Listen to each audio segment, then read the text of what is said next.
actually pouring rain in most of the areas here, except for this spot for whatever reason. It's kind of bright in the sky here too.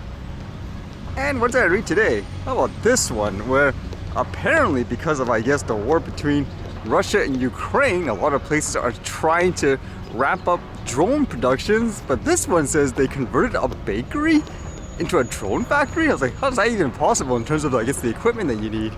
This one says, Russia doubles up bread factory as drone baker as Moscow bets big on FPV UAVs for Ukraine war.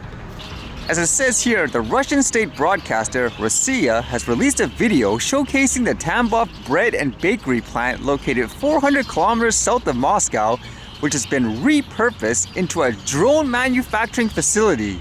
The state media said the plant commenced drone production in response to a request from the Russian military.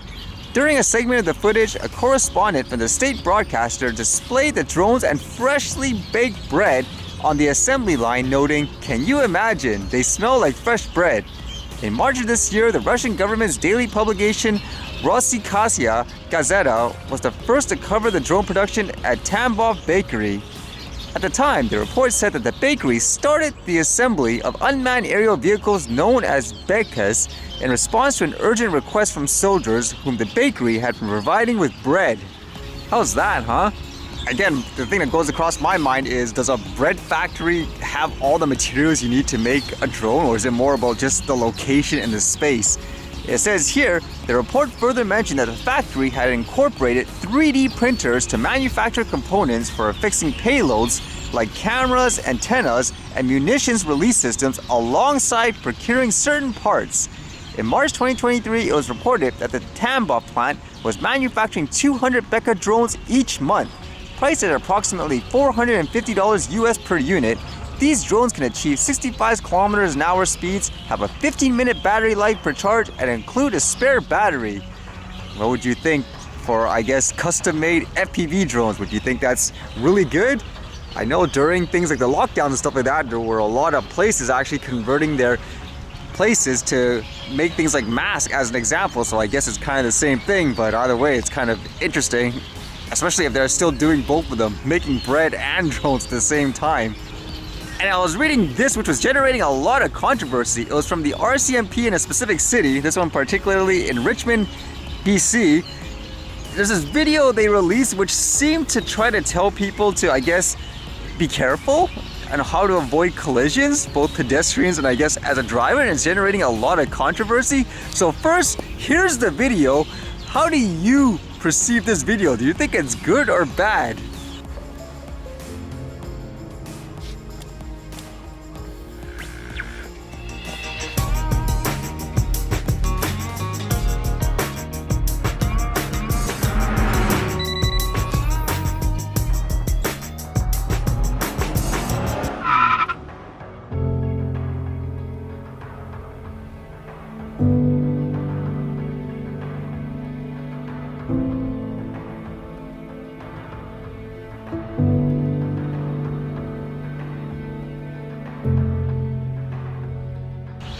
So as they imply in their video, it says pedestrian safety is a two-way street.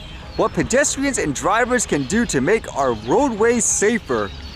Now the controversy on why people find this, I guess, really bad is because here anyways, the rule is the right-of-way should be the pedestrian. In this case, the pedestrian was crossing, but in the video it implies they were distracted because they were listening to music, and because of that they could have died.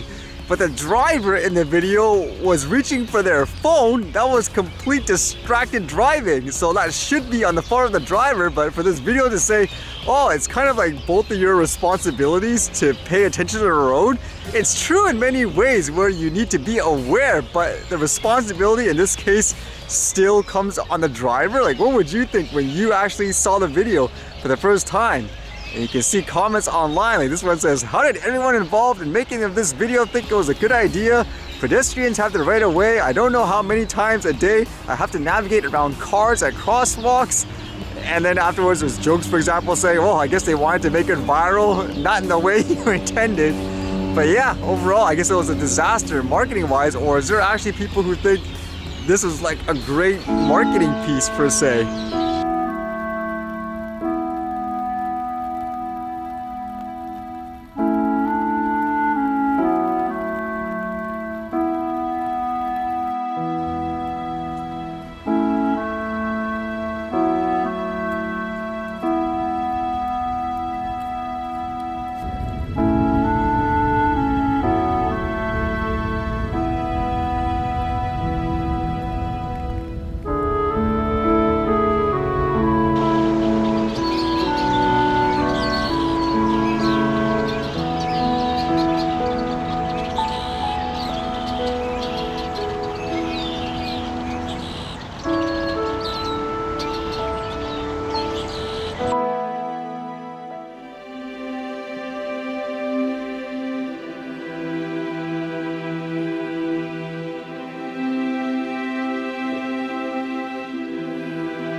See you guys later.